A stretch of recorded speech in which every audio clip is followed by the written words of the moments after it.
What's shaking YouTubenites? Welcome to the Cover Price Shaker Show for June 19. It's a busy weekend ahead, guys. We got cons, we got so much stuff. But before we get into the con vibes, let's kick it off with the shakers. Fire up the ones and twos. Here we go.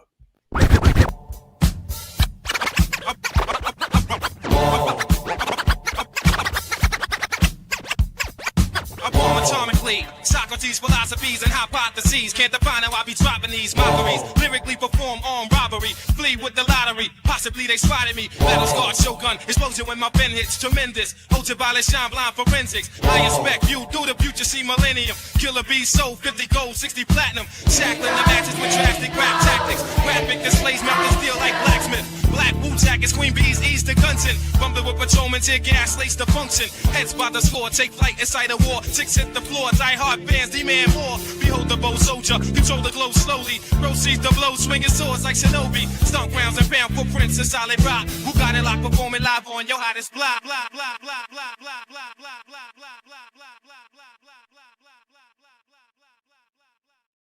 DJ Skillspins. That's what's up. Man. What a great ad to the show, man. What a fantastic ad. Chill. I got the man. Goosebumps. Tim would be so proud of us right now. Oh my God. Tim would be so proud of us right now finding this music for the fans. Come on. I agree. Come on. That was tight. That was so cool.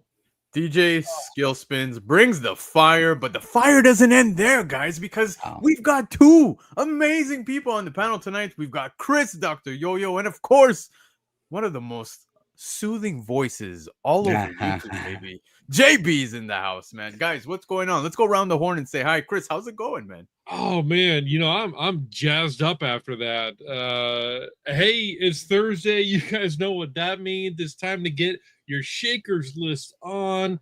Every week, every Thursday, we are here talking about what's shaking on the aftermarket, and I'm so glad and happy to be here with JB. JB, how you doing?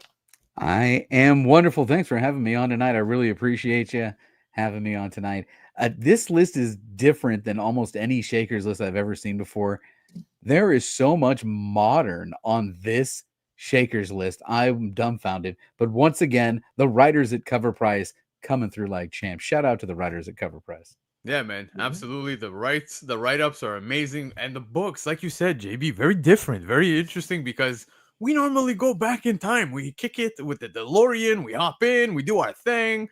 But it's a lot of modern tonight. So who knows? I think you might be safe from the Old for Abyss. Yeah. I hope not. I want to take everybody there.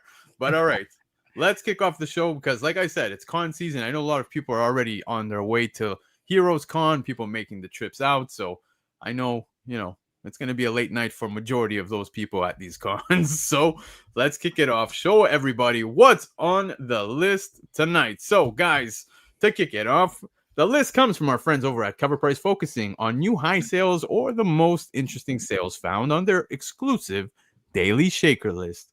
Now, this list changes several times every day, so make sure to check it every day to review some of the hottest trending books in the market. And to kick it off, guys, with book number 1, JB, what do we got? All right, now pay close attention, folks, because we're going to drop some knowledge right after this read that might blow you away. Because, one, this is just the longest title ever.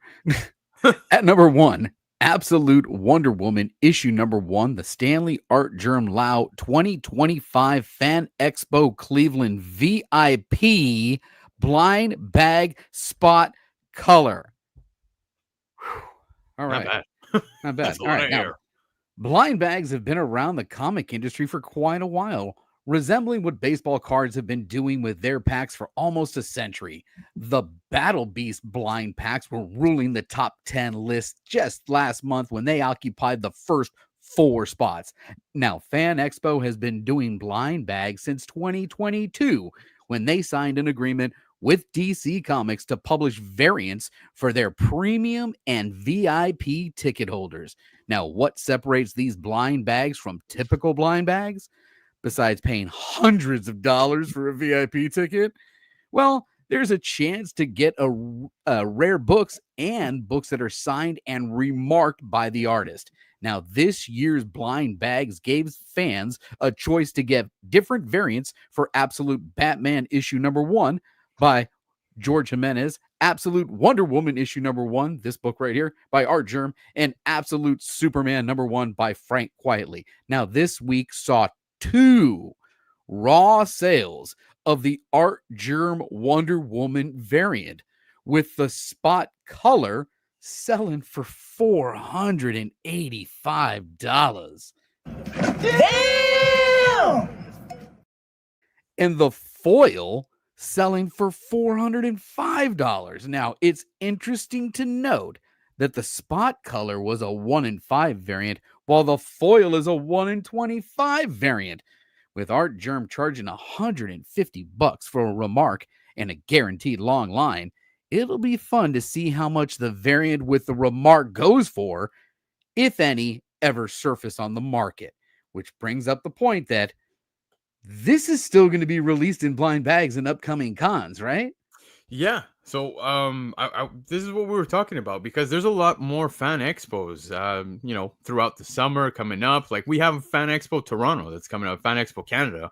And so they're offering the same thing for these, VIP ultimate passes. It comes with the absolute blind bag, and you have a chance to still get these. Now, it's only available to those who do buy those passes. If you buy a regular pass, it's not happening. But Yeah. I did check the Fan Expo website, and they have a discount right now if you buy your tickets, because if you wait till last minute, you're going to pay full price. But there's a discount now for all of these tiers. So it's not a bad grab. What's the VIP tier cost, man? Yeah, dude. I think like the weekend pass for like the middle tier is like 150 something dollars and Canadian, and that comes with this blind bag, also like some kind of bag to carry at the con. I don't know if it's a Fan Expo one, Absolute Universe, or whatever, but it's just, I think this is awesome marketing. I love it. Blind bags are hot, and now the only way to get it is to be a VIP. Yeah, this is the gambler's fallacy. You can't go buy these blind bags just on a whim. You got to get them in a certain place. You don't know what you're going to be getting. Do you keep it sealed? Do you open it up? This is, there's a real interest in this kind of stuff. I don't think you can deny that. And it's funny you said keep it sealed, because I've been part of the whatnot blind bag things, and I've kept some sealed, man. I just have that feeling. Dude, I found some old baseball cards from the old 80s still in wax packs. I love to open old junk wax, baby. Isn't that the funnest? It is. It really is. Dude, I finally picked up my Invincibles blind bags, like literally today. So like I just opened them. I had like 6 packs. I'm like, yeah, you know what? Screw it. I'm going to open them. And I hit what I wanted. I got the Marvel team up. I got the first appearance of Battle Beast. I'm like, cool. I'm good, man. I don't even care for the rest. Are you going to flip the rest? I don't know, man. I'm probably just going to open them. Dude, they're not going anywhere. I'm not a flipper anyway, so. Yeah. I'm like, if there's a I'm a dirty flipper. I'm a dirty flipper. Nothing wrong with that, but I'm sure if you Googled the worst seller of all time, you would find at least a picture of me. So, yeah, there you have it. But anyways, guys. Because you're not a good seller, or you're not consistent? No, I'm a good seller, but I just don't sell. That's my problem. It's like I tell myself every day, like my my comic room where I'm streaming from, dude, is starting to take over. Like I have what? That's what happens is it creeps in on you, and you're going to get to the point, and it happened to me where I ran out of room. Yeah. And then your wife says, no, that's it. Don't have this creep out of that room. That you can put as much stuff as you can fit in there. And I ran out of room. Yeah. When you start to acknowledge that my camera angle looks closer to the ceiling, just know I'm yeah. But anyways, guys, Absolute Wonder Woman #1, the Stanley Art Germ 2025 Fan Expo Cleveland VIP blind bag spot color by DC from 2025 had a top sale for raw near mint at $485. Chris, what do we have for shaker number 2? Shaker number 2, we have The Angriest Dog in the World, which was a David Lynch limited to 500 500 Routland Press comic back in 2020. The sudden death of filmmaker David Lynch in early 2025 has reignited interest in his eclectic career, highlighting his lesser-known works Beyond Dune and the first appearance of the angriest dog in the world in Cheval Noir number 20.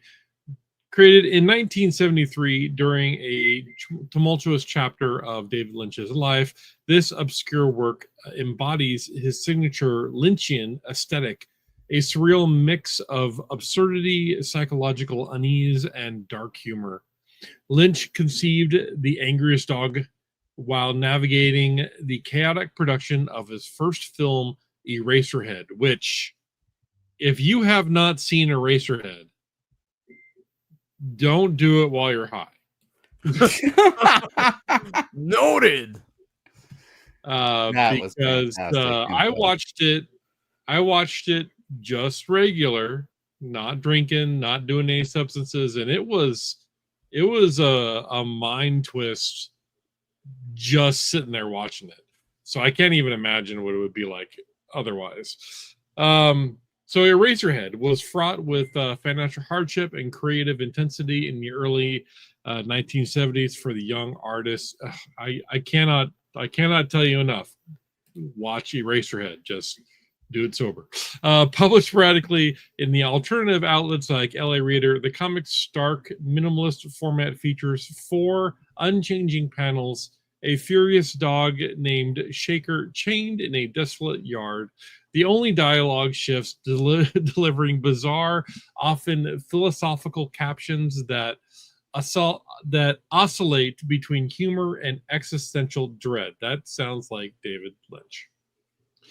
This simplicity masks a profound tension, showcasing Lynch's ability to find unease in the mundane. The comic's constrained format is a study in storytelling economy, appealing to fans of experimental art and avant-garde flair. Its repetitive structure, akin to modern memes where a single image spawns endless variations, feels strikingly precedent. The peculiar and compelling comic strip, reissued by Routland Press in 2020, highlights Lynch's bold versatility, solidifying its status as a cult classic, making this all-time high sale of $549 raw a milestone in alternative comics. All right, so this is how you have to imagine this comic. It is one frame of art that is repeated throughout the page with different text. And imagine like Calvin and Hobbes kind of philosophy, right? But with a really twisted and like dark humor take, right? It's you know, a lot of David Lynch's films are you know, dark comedies or comedy horror style things. They're all mind things, you know. It makes you think and wonder what you're doing with your life. But this was like that. Yeah, I've seen a couple of these. I haven't seen them all, and I don't have this book. But this is David Lynch, and David Lynch is an amazing artist. Interesting.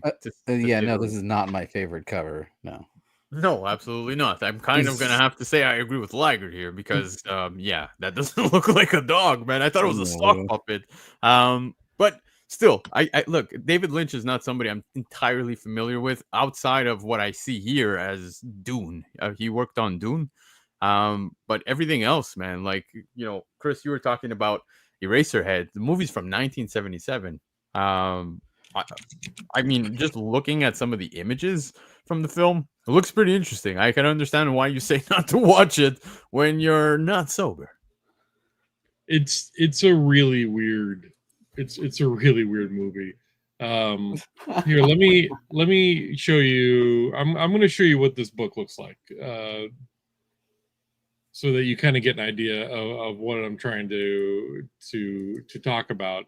And this isn't the cover. I'm not sure why Cover Price put this up, but this is not the cover to the book. I'm not even sure what the book looks like, but these are the kind of strips that are in the book. If you put that up there, Lando. Yep.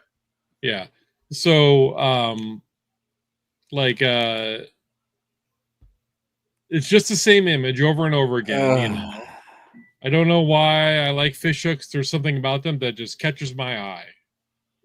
Interesting. So that's the book.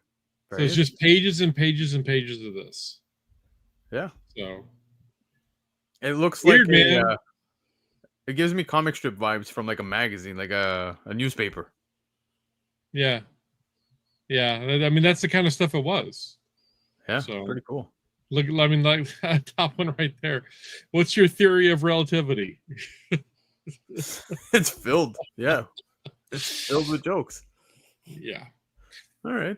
Good times. Good times. Well, guys, at number 2 for the Shaker tonight, we have the angriest dog in the world by David Lynch. That was limited to 500. The Rutland Press from 2020 with a top sale for a very impressive $549. JB, yo, I like this cover. Talk to me. All right, now we're cooking. Man, look at this. Let's take a moment and look at that cover. Next up at Shaker number 3, we've got Bad Girl, the Ashcan from Sveta Shubina. I hope I'm saying that right. Yeah, you did. Originally published in 2023 from Source Point Press. Now, Bad Girl by Source Point Press is a one-shot premium Ashcan released in 2023 as a spin-off from their action crime series Good Boy. It expands the gritty world of mercenaries with a female anti-hero at the center, fitting the Bad Girl motif in indie comics. Now, this Ashcan was 12 pages and in full color.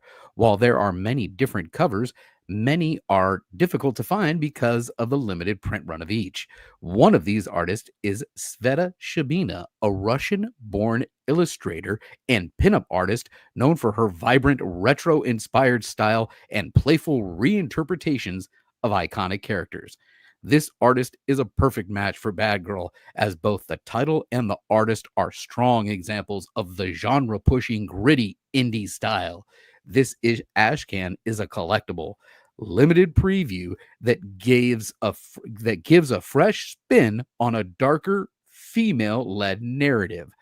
Another Ashcan from Bad Girl went for $100 last year around this time, and this very issue was trending between $10 and $15 until the Shubina fans found out about it. Now, if you enjoyed the world of Good Boy or are into bold, mature anti-heroine stories, this Ashcan is a standout. Recently, a raw copy sold for $100. You know, don't we have a new movie coming out in the female version of John Wick? Yeah, Ballerina. This reminds me of Ballerina. Okay, I could see that. Chris, what's your take? Stop scratching my stairs in my couch. Yeah. What's my take? All right. I can see what you did there. But guys, you know what? I gotta agree with Kilted Corgi, man, because we're seeing a lot of Shubina stuff popping up on the list, man. And I'm so happy to see that because I've said it in the past. I actually came across Shubina via Laura, Bird City Comics and Anthony. And dude, I gotta say, I'm a fan of Shubina's work. I think it's very amazing work. I love it. Obviously everybody's been really on board with the Pinapocalypse stuff that Shubina's done and some of those other covers, but yeah, man, I really like this one. Liger saying that Ballerina was fantastic. I didn't get a chance to see it. Didn't it just come out? Like, I think it's what, a week, 2 weeks at best? Yeah, I think it just came out. Yeah, I gotta go see it, man. I'm hearing nothing but great things. But yeah, man.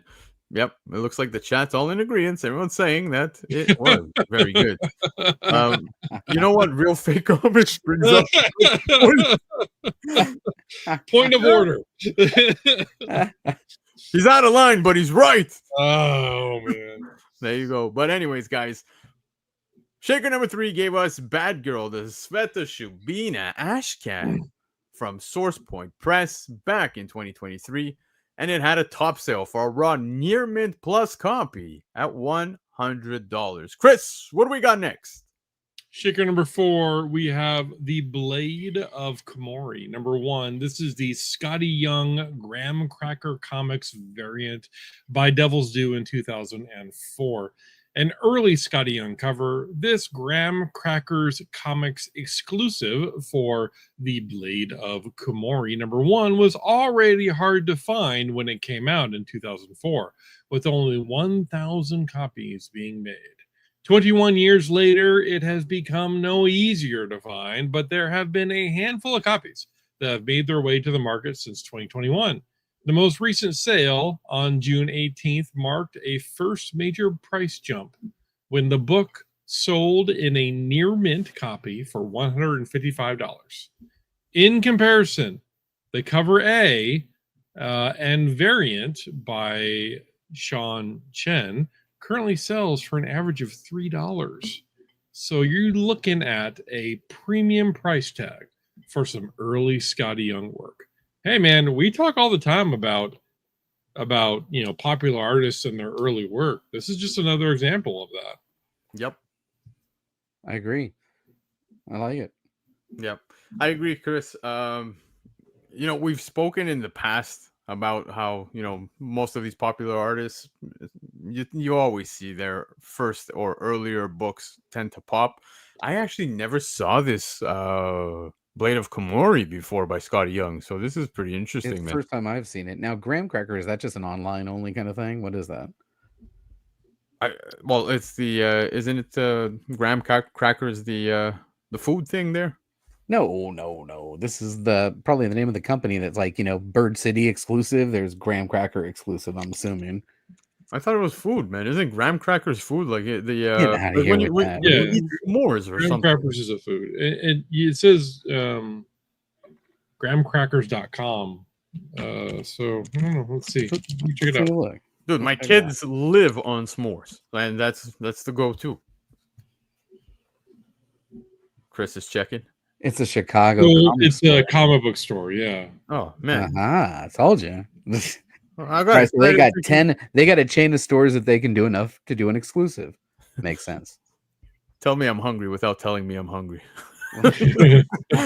Thinking Graham's Crackers. But anyways, guys, Blade of Kumori, number 1, the Scotty Young Graham Crackers Comics variant, not the food. Devil's Due, 2004 top sale for a raw near mint, $155. JB. Oh, now we're getting into my territory here. Let's go. Man, we are right in your wheelhouse right now. At Shaker number 5, we've got Bloodborne, issue number 1, the Jetpack Forbidden Planet variant, originally published in 2018 from Titan. Now, on the heels of the legendary Dark Souls series, video game developer From Software dropped Bloodborne, which quickly became an instant classic for the PS4 system. The game's mix of striking visuals set against a Victorian-era H.P. Lovecraft-esque backdrop was extremely well received and still holds up many years later. As we have seen in the past, video game covers can certainly pop for big numbers on the aftermarket, and after the recent announcement of a spiritual successor on the Switch 2 entitled Dusk Bloods, the fervor for Bloodborne IP is rising. This week, a CGC 9.8 copy of the Bloodborne comic adaptation popped up for a substantial sale of $850. Wow. Why such a big sale? CGC senses scarcity. There is only a single 9.8 copy registered on the CGC census at the time of this sale, making this another example of census scarcity pushing books to new heights. The only other documented graded sale of this issue was in 2022 when a 9.6 sold for just shy of $240. As seen on the Shaker Report many times, the definition of scarcity can take many forms, and census scarcity is starting to become an interesting collecting niche within the hobby, especially with a game cover that some claim is one of the greatest video games of all time. Happy hunting. Yeah, man. This is amazing. I'm so happy to see this on the list. Guys, Bloodborne is an amazing game, but I actually did not know about the Duskbloods. So that's pretty interesting. I'm definitely going to look into that. But besides that, JB, you said this is the only copy on the census. Only 9.8 copy. Wow. At the time of the sale. Yep. Wild. Who's the artist? Do we know? On this one here, I'm not entirely sure, but I could find out rather quickly. It is not in the read, but we can look that up quickly because we've got people with fast internet. But ain't me. Chris, did you ever play Bloodborne? I haven't. I don't. It looks good. I'm guessing it's a vampire shooter game. No, not entirely a vampire shooter, but what's it called? For me right now, my main interest, like the switch to having Duskbloods, this is gonna be a continuation. Like, what is this? Yeah, it said a spiritual successor on the Switch 2 entitled The Duskbloods. Okay. Duskbloods is a terrible name for a game. It's terrible. So bad. Stop. It's a bad name. I have no idea who this artist is because even the links that are available are not popping up for me. So it's a beautiful cover. I really like the aesthetic. Yeah, no, it's the cover is stunning, but I'm very impressed. It's the only 9.8 copy. I mind blown, and it is such a monstrous sale, dude. $850 is a big sale for this one. So pretty happy to see that. Only 9.8 on the census, man. Yeah, but Chris, we'll definitely talk more about Bloodborne because I'm gonna hold up the whole show if you want to go into details about the actual video game. But we'll move past that because, guys, Bloodborne issue number 1, Jetpack Forbidden Planet variant by Titan from 2018 had a top sale for a CGC 9.8 at $850. We're kind of sticking with the video game theme here, but before we get on to the next book, Chris, you want to remind the people? Yeah, if you guys are enjoying this show, please let us know in the comment section. Go over and hit that bell icon because Cover Price goes live multiple times throughout the week, and it's a good reminder to know when we're going live. That bell icon will give you that notification, and it also helps start our channel. And even more so, if you guys could subscribe and give that thumbs up button, just to let us know we're doing a good job. Add to our subscriber numbers and share out this video because we do this because we love comics. None of us are making any money. We only do this because we love comics. And I've been doing this for about a year now, and I'm having a great time. I really am. Lando, I know that you were doing YouTube stuff before this, but you've been doing this for about a year too. You and I have talked about this before. It's such a pleasure to join the greats, the Lord of the Long Box, and to talk about comics. Absolutely. And what's even better is that I get to hear JB's voice even more now, and that's just so soothing, bro. I've been more calm ever since. So thank you, JB. But all right, guys, let's take it to Shaker number 6. Chris, what do we got? We got Deadpool number 27. This is the Matthew Waite 8-bit Taco Time incentive.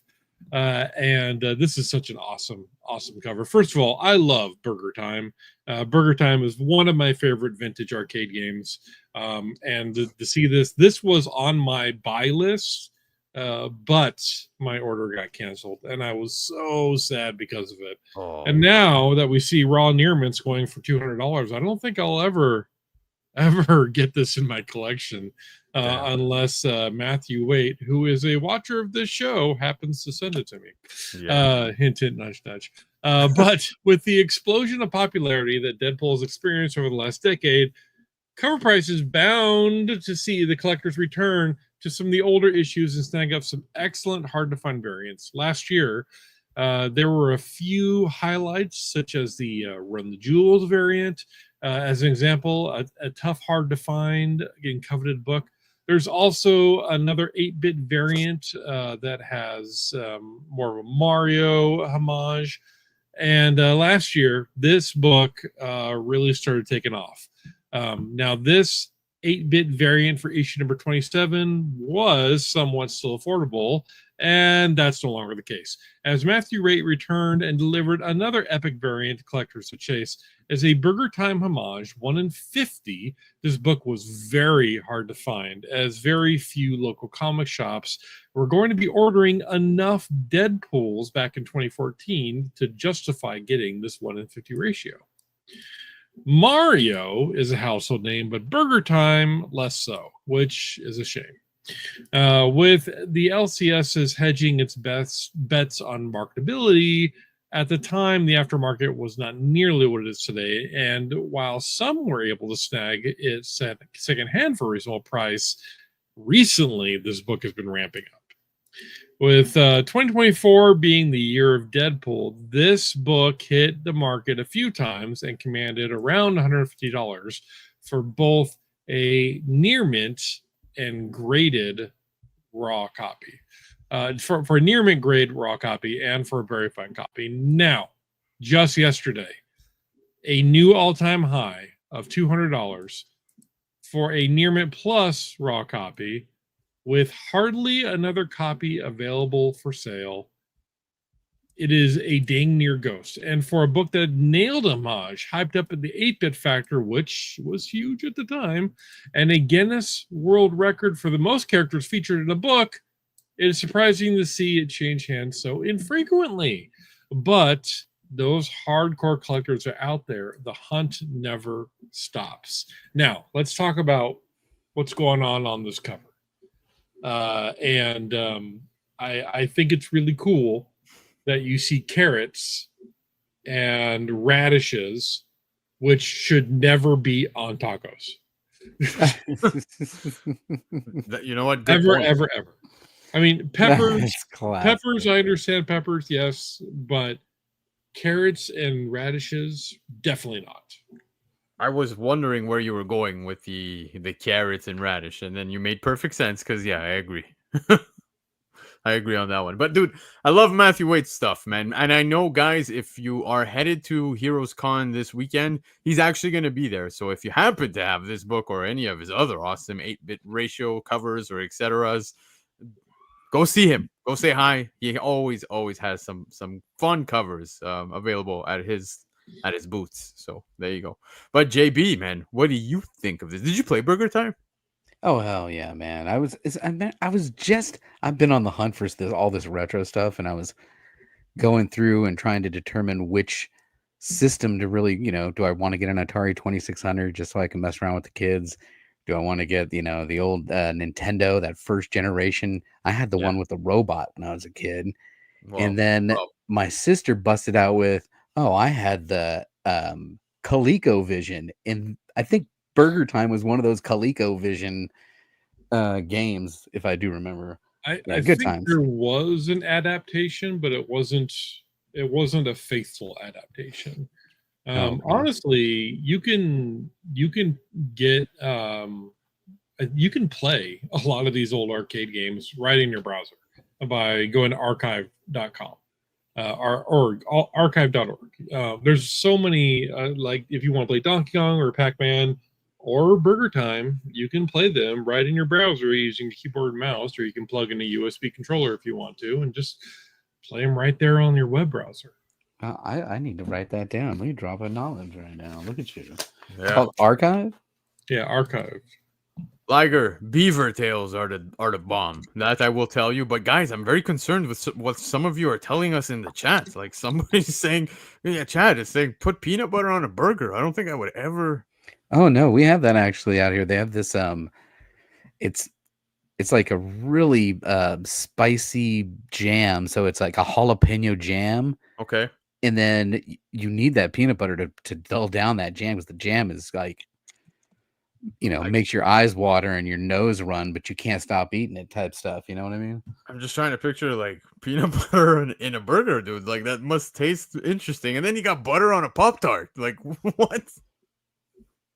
JB's got nothing for that one. I got nothing on that. I can't help you with the butter on the Pop-Tart, man. I love it. But guys, Deadpool 27, the Matthew Wade 8-bit incentive variant by Marvel from 2014 had a top sale for a Run Your Mint Plus at $199. All right, let's get away from the video game stuff, JB. What do we got next? All right, next up at Shaker number 7, we've got Dexter, issue number 1, the Dalibor. I'm going to mess this guy's name up. Talajic? No, you did good. Talajic.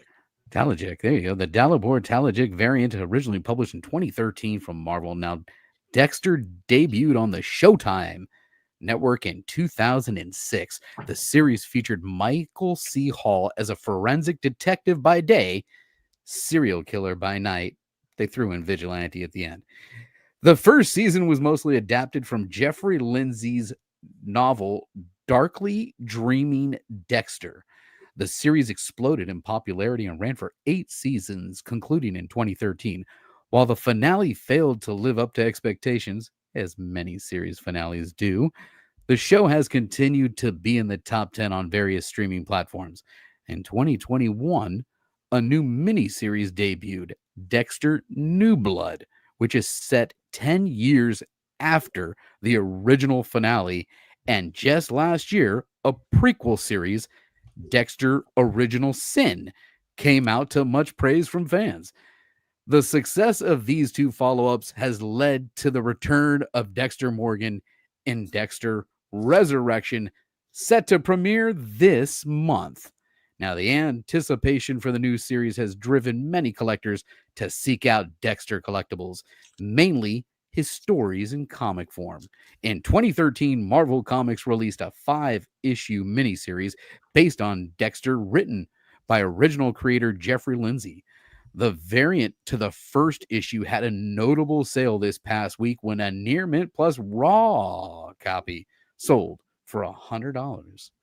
Making it a new all-time high. While all 5 issues are being sought out by fans currently, this variant isn't nearly as plentiful as the standard cover for the first issue. What do you think of this one, folks? Dexter has really come a long way since leaving his laboratory.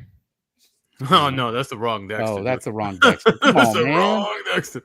How can you say that? It is clearly the same Dexter. Oh, I see where you're going. Yeah. Is that's a nice conspiracy theory? He's been through a lot, though. I will say that. But no, guys. Yes, I saw somebody in the chat mention that. Oh wow, Dexter's in the Marvel universe. But yeah, Marvel actually had a few runs of Dexter. There was also another little mini series called Dexter Down Under. I don't know if you guys read that one, but you can find some of these Dexter books in like dollar bins, dude. I see them often in those bins, man. So keep an eye out for that, man. Back issues, you could totally come across these. This particular variant I have never seen, so I guess this maybe is one that's a little more harder to come across, hence why it's probably selling at $100. But you just finished saying, JB, how the excitement, new series coming, so could that play a factor? I think so. I think it played factor for sure. Oh yeah, this is. I don't like the way back. I don't like the way he's handling that knife. I think he's putting too much risk on his fingers and hands. Dude, it's Dexter. He's a risky guy. He doesn't care. Come on. Doesn't care at all. Yeah. But anyways, Dexter number 1, the Dalibor Talajic variant by Marvel in 2013 had a top sale for a Run Your Mint Plus copy at $100. Wow. We're already at Shaker number 8. What do we have next? Shaker number 8, we got the awesome Jetta of the 21st Century number 7 by Pines Comics in 1953. Jetta of the 21st Century was a 3-issue series that ran from late 1952 into 1953. The feel was similar to The Jetsons with its stylized retro futuristic setting. but it was more closely related to Archie in terms of characters and hijinks, although hijinks set in the year 2052. Our main character, redheaded Jetta Ray, is a student at Neutron High School, surrounded by supporting cast of characters, including boyfriend Archie, rival Hilari, Hilaria, terrible name, Hilaria, Principal Dean Foible, and teacher Miss Gorgon. As expected for a futuristic-based comic series, there are lots of robots, flying cars, jetpacks, and TV phones abound. One interesting connection between Jetta of the 21st Century and the Archie series was Dan DiCarlo, who created Jetta. It is a bit of a mystery as to why they chose to start at issue number 5 as the first issue, but most agree that it was an attempt to make the series seem more popular upon release. The series ultimately was not popular enough to support an ongoing issue and came to an abrupt end after issue number 7, which was the third issue. There does seem to be a revival moment for Jetta, as the series recently had been reprinted. This past week, we saw a record-setting CGC 9.0 of the original issue number 7 for $4,800. As Jetta would say, now you're cooking with uranium. Okay, don't cook with uranium. That's a terrible choice. Don't do that. Also, a CGC 9.0 from 1952. Hot damn, that's some time machine stuff right there. Right? Crazy. My goodness. Yeah. Like, I have no idea who Jetta is. I have no idea about this comic. The only Jetta I know is my wife's like old car. But that's pretty much it, man. But I love these types of covers, man. I know everybody in the chat's pointing out some of the things that are going on in the background. Somebody even brought up the fact there may be a glory hole, but yeah, somebody said it. But I like the covers. I mean, you're going back in time, looking at covers as such. It's always neat to do, but I have no idea who these characters are, what this book is, none of that. Yeah, I think this is really cool. Teenage sweetheart of the 21st century. I mean, these are the kind of books that I look for whenever I'm looking through old, golden age comics that are cheap, because you never know what you're going to find. These are just cool. I dig them. I don't dig those heels that she's in. Those look painful, but everything about this I think is cool. Chris, I really hope you're not talking through experience, but anyways. Whoa! Wait, don't knock it till you try it, okay? I just got an image, guys. The only reason why I'm laughing so much is because Chris is a very tall guy already. Like, he doesn't need to wear anything close to that. But what do we have here? We have Jetta of the 21st Century, issue number 7, The Pines, 1953 book. And it had a top sale for a CGC 9.0 at $4,800. Very impressive. Very impressive. But what do we got next, guys? We're close to the end. Yeah, we're creeping up here on the end. This is the final read of the night for me. Thanks once again for having me on the show. I appreciate you. Thanks for this fantastic crowd we've got here. The live chat, best live chat in all of YouTube. There you go, folks. If you had JB Panders to the audience on your bingo card, go ahead and mark that off. At number 9, we've got Quadrant number 1, originally published in 1983 from Quadrant Press, I guess. Peter Shue. Are we going to go with Shue? H-S-U? Shue? Yeah. Peter Shue had a short-lived but impactful run in comics and graphic novels. His airbrush style made for some very standout cover art that helped sell magazines and books like 1984 and Elf Warrior. In 1983, Shue debuted his own titled Quadrant through Quadrant Publications. This series ran for 8 issues and focused heavily on sci-fi and fantasy themes. As many indie titles did at the time, many of the covers in the series featured a scantily clad female warrior, and these types of covers were essential to marketing the books to male readers. The first issue of the series has long been a collectible book that has frequently sold for 40 plus bucks for raw near mint copies. While not many graded copies have sold, there have been 4 sales tracked since 2018, with a CGC 9.8 selling for only 200 bucks back in 2019. Now, this was the all-time high for this book until this past week, when on June 17th, a CGC 9.6 sold for $372. Now, this standout sale may lead to more higher grade copies being sent off for grading, as this price is nearly double the 9.8 sale from 2019, as well as being 1 grade lower. What do you think of this cover? My favorite cover of the night. I will go and throw that. Yeah, dude. You know what? It kind of reminds me of Frazetta for some reason. Frazetta, yes, definitely reminds me of Frazetta. Yeah. Chris, what do you think? I don't think she's going to be very effective in combat wearing those heels. You are a heel guy, man. Chris is all over them. He's on those heels tonight, out dude. them feet. Damn, Chris. Oh, come on! Don't make me out to be Tony Atlas. I'm not. It's just something. You're setting yourself up, dude. He goes straight. What do you think of her? Nothing about the under boob or none of that. He goes straight to the feet. Not the arts, it's the heels, guys. It's the heels. It's a beautiful moon. I don't know what she's standing on. It looks like mist, but the moon is very nice. The background is very nice. Interesting framing. This is clearly a 1980s pinup girl book. So that's what it is. Yep. Yeah, she did her job. I'll tell you what. Yep. Absolutely, man. But it does give me the Frazetta vibes, man. I love this cover. It's very, very nice. I guess we'll leave it at that, guys. Quadrant number 1 by Quadrant from 1983 had a top sale for a CGC 9.6 at $372. We are on the heels of this list tonight, guys. So let's take it home with the final shaker. What do we got? No stiletto heels here. We have Superman Adventures number 1 by DC Comics in 1993.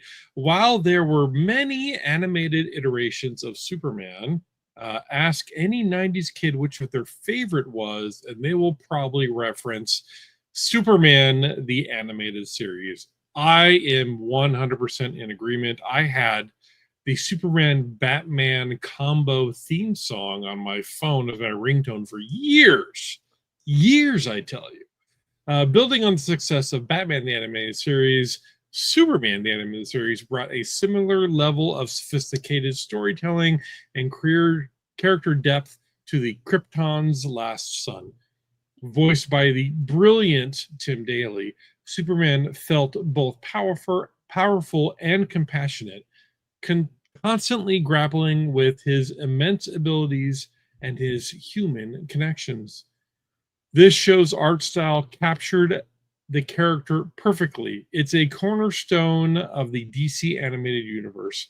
As we see more of James Gunn's Superman, fans can only hope that this new Superman will capture much of the same dynamic.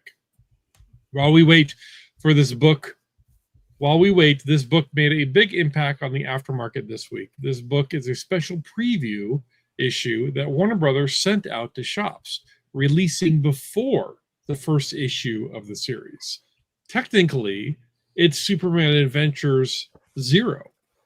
It can be found for under $10 in near mint condition, but a graded 9.8 copy recently made an all-time high sale of $242.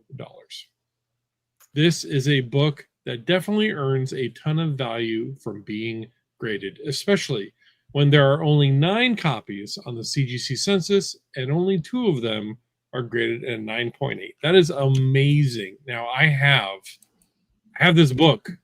My copy is really, really, really clean. Are you sending it in? I think I'm going to send it in. Yeah. You need to send it in, bro. If it's really, really clean, it's time to send it in. Yeah.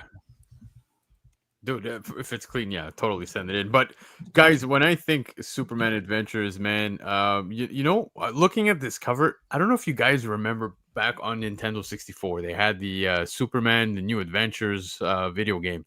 That game was horrific. It was terrible. Just Oh, yeah. putting it out. It was pure garbage. So bad. Yeah, it was. But that cover of the video game was amazing. It was amazing. So I guess as a display piece would probably serve better than the actual video game. But Superman cartoons, Batman cartoons, man, grew up on all of those, right? I definitely did. I know for sure you guys watched those. You had to, right? Yes. Oh, absolutely. Come on. Yeah, man. So I think this is a fun book to have in your collection, regardless, man. It does kick in the nostalgia nuts, if you know what I mean, man. This is just amazing. I love this. Superman Adventures, guys. Issue number 1, the final book on the Shakers list tonight. But hang tight, because we're about to check out what's shaking on the Cover Price website. This one being by DC from 1996 with a top sale for a CGC 9.8 at $242. Now, I promised you guys, we're going to look at that list. If you made it to the O for Abyss, well, you saw the chat, guys. The honor is going to do its damage, man. It's going to bite at you guys because, yes, you had no books on the list. But to those of you who did, congratulations. So let's see. Maybe we'll have another shot with what's happening over on the Cover Price website. So, Chris, take it away, man. So, first Whoa, thing. whoa. No music? No singer? No music. No. None. All right. Yep. We skipped it last week. Nobody missed it. So I missed it. That's why I'm calling for it. I was just saying. Yeah, man. Well, I want to hear You about can't make a tradition if you're not sticking to the tradition. That's like Randall Park, right? He had to be there every week, rain or shine. Yeah, man. I like the song about Liefeld and all that stuff, man. Come on. All right, I'll put something together for next week. Look at the comment from Timothy. Sad transition. Remember, that was one of the mainstays of the Lords. We had that seamless transition, showing our technical abilities behind stage as we fumbled around looking for shit. All right. So here we have Cover Price. Cover Price is the sponsor of the show. This is their channel. And if you are a subscriber to Cover Price, you get access to many, many tools, including the Daily Shakers list. So check this out, right? Daily Shakers are the hottest books, hottest sales of the week. Not looking at quantity like the top 10. We're looking at new time highs, interesting books, stuff like that, right? All-time high. Let's see them. 14K. Yeah. 14K for a 9.8. Wow. This is just a regular one. This is just this isn't the Mark Jewelers variant. This isn't the Is that an all-time high for that or not? No way, right? No, I don't think so, but no, I would have said. Second appearance of Wolverine. Look at that. That's right. Love it. Here you go. 1947 Killers. This is interesting. Look at this. 10 center. Crazy. Thou shalt not kill. I love 10 center. Guys blazing a, what is that? He's got a Tommy gun going. Yeah, Tommy gun, knives, and a lasso. Voodoo. That was a noose. A noose? Oh my God. A noose. Yeah. Dear Lord. That's a magazine format too. Look at the red dragon. No stereotype there. Come on, man. Yep. That's a crazy cover. Another 1943. Another 1940s book, Red Dragon. What's he hitting him with? Art. Holy cow. What is he hitting him with? His palm powers. Yep. That's some Kung Fu Fighter right there, man. That was the Force before the Force was invented, guys. Yeah. Hadouken. Let's see here. I'm looking for interesting things that we don't normally see. Here's another one. Here's one. What is this? Love it. Blue Ribbon Comics and Archie print. This is Mr. Justice. That's pretty cool. Very nice. How much? Illustrating sold for $2,500. Wow. And it's 7 CGC 7. Not bad.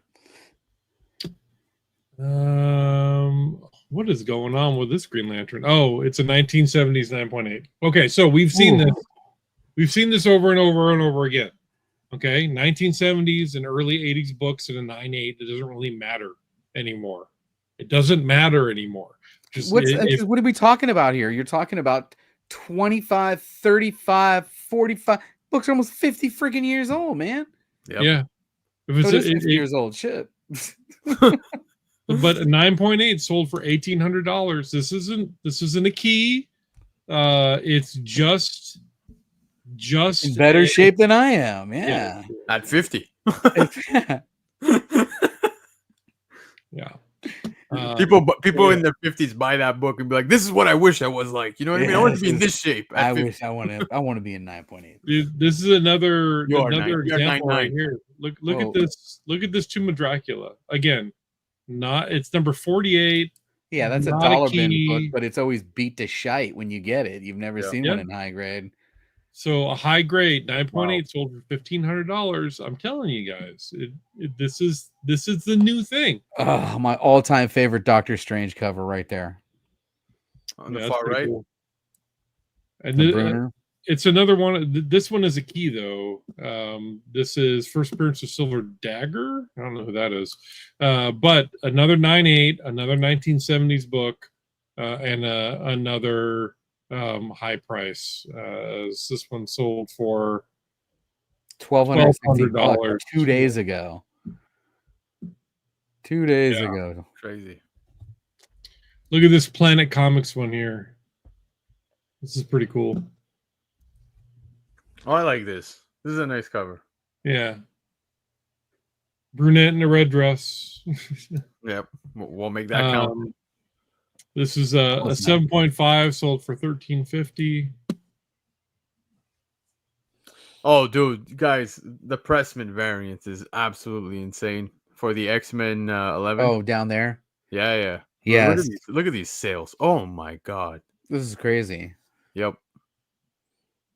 And when did the sale take place? I know I just spoke about this on Sunday on my show, but now I think we have another sale because just 2 days ago. Look at that. $1,200 for the 9.8. What? This is crazy. What's the story behind the Pressman, by the way? So it's just a second print or no, it is considered, I guess, the second. Well, it's considered the second print, but it came with the X-Men board game at that point in time, right? So obviously these were shipped, I mean, with no intent of protecting the book. You know what I mean? Like they just threw that in there. So getting a 9.8, one, it's already rare because in order to have this, you were pretty much having to buy the board game, and two, getting a 9.8 is rather difficult, and they're scarce too. The census is rather low on that one. Yeah. Look at this Jim Lee and Scott Williams wraparound Batman right here, double signature, high sale of $900. This is recent too. Look at that art though. That's pretty amazing. Yeah. This is a connecting though. Yeah. Is it connecting or wraparound? This says it's connecting wraparound, so it's both. Yeah.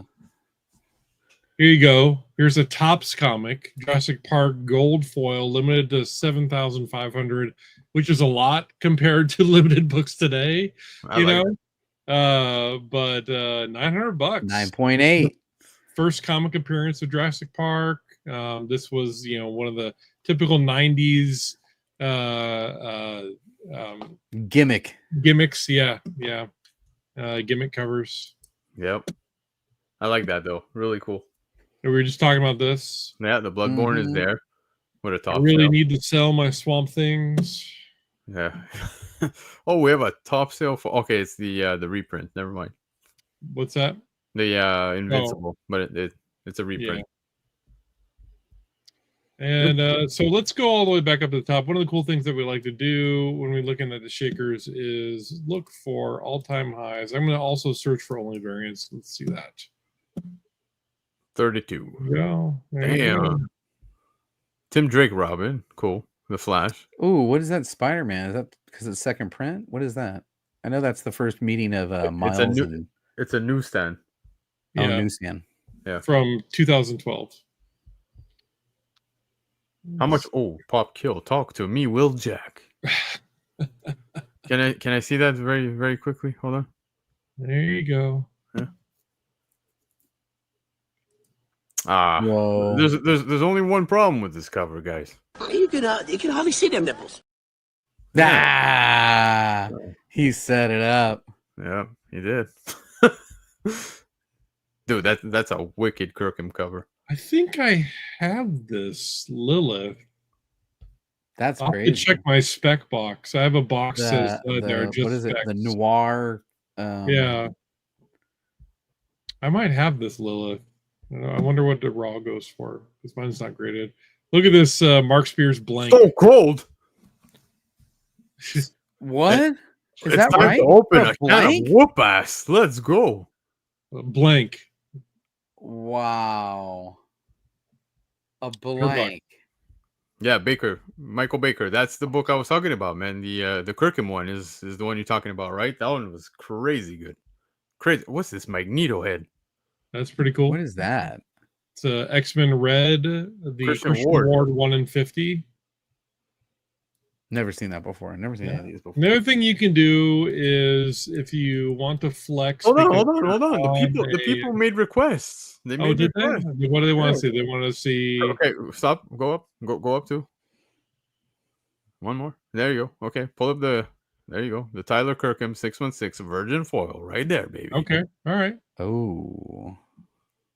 That's wicked. I didn't even know he did this. that is pretty cool. The 616 is still making variants, man. Right? How much is this? Holy moly. 150 for a 9.8.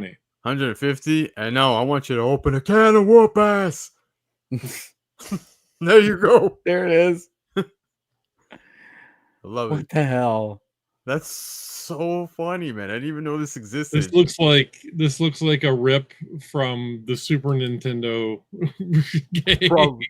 Wow. I have that Stone Cold one there. On the You right have side. one of those? Yeah, that one I have. I have that one. Undertaker. They came out with a ton of. Yeah, I recently picked up the China one.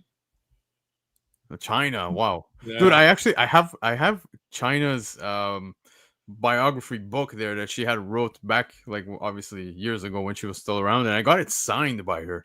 And I just found it. Yeah, I just found it. So I All right, don't he's know, gonna man. flex. Let's flex. Go ahead and let's Oh no, flex. I don't have it on me, but I'm just saying, like I completely forgot I even met her. What? I completely forgot. Holy shnikey. Look at all these. He's got 63 things on the freaking.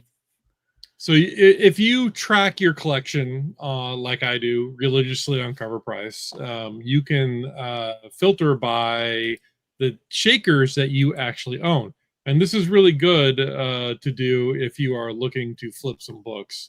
Like, I can't believe this recently sold for $500. That's pretty incredible. Whoa. I think mine is good enough to get graded too. So I'll probably send that in.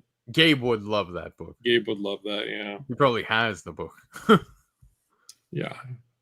Lots of cool stuff here. Lots of, standard things that you will find. A lot of 80s books in 9.8 selling for a lot of money. Electric Company. I love those. Yeah, I love the old Spidey super stories. I can't get enough of them. Yep. This just popped up again. Interesting. Yeah. That second print is so appreciated. Undervalued, underrated in my opinion. Yeah. Dave Stevens, Sheena Dave 3D. Stevens. Yep. Yes. Spawn. Always, forever. Always on the and list. forever. That's right. No, these are some great books, man. This is from your collection? This is from my collection, yeah. Dear Lord. I got this. First Scarecrow. There's right there. First Scarecrow. Yep. So I just picked this up. I picked it up this weekend for $120. I was super happy about it because book. you can't find this book anywhere.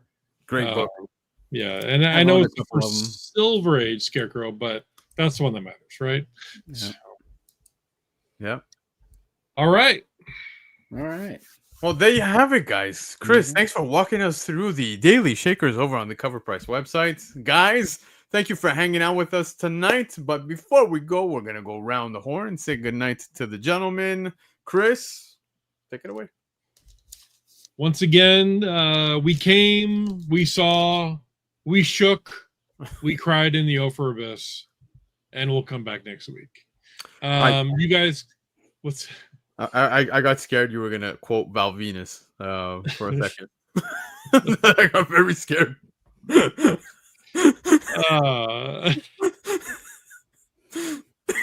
He knows what I'm talking about, but yes, take it away, Chris. Damn it, Lando. Oh, every time. Did you guys see what I deal with here? I mean, really, you see what I deal with? I'm sorry. It makes it good. It makes for an entertaining show. You guys can hit me up on Instagram at Dr. Yo-Yo. And you got links to all my stuff there, including my eBay store, where I'm running a 25% off sale on all my comics. So check it out. Hit me up. And yeah. Good stuff, man. Yeah, dude, I've checked out your store, man. It is so tempting. You have so much good stuff. So much good stuff. I have so much stuff. Yeah. And I'm going through my huge 8,000 book collection that's on cover price, and I'm pulling things off. Okay, look. He's good. All right? God. Killing me. I'm pulling things out of my collection because I have to, skim it down and make room because I got way too many things. So, yeah, dude, just judging by what you have on sale on the eBay, yeah, you have way too much stuff, but good stuff. So that's what matters. Yeah. And of course, JB, again, thank you so much for hopping on, man. Your voice always is so soothing. And hey, man, appreciate having. I hit you up, and I said, I appreciate the opportunity to get out in front of the crowd again, and. I have no shame whatsoever. Chris has inspired me to open up a little eBay store. So we did. Oh, it's the old logo. I got a new logo I've been working on. I didn't upload in here. That's weird. I saw it on your IG though.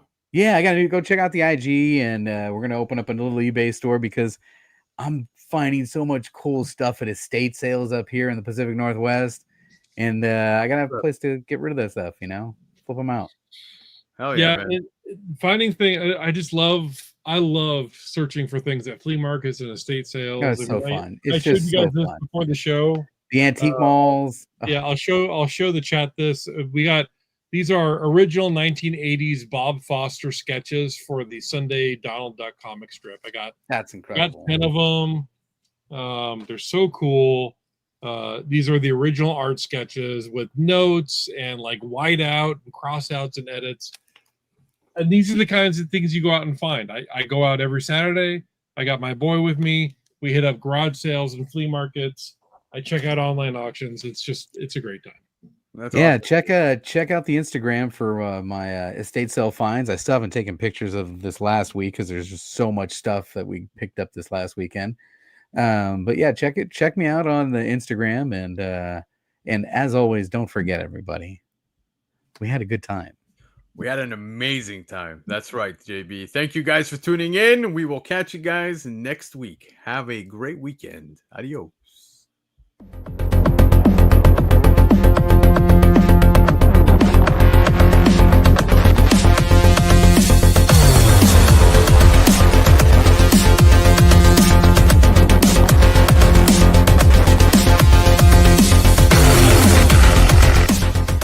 For the entire crew, this is Tebow saying keep digging in them long boxes. Peace out.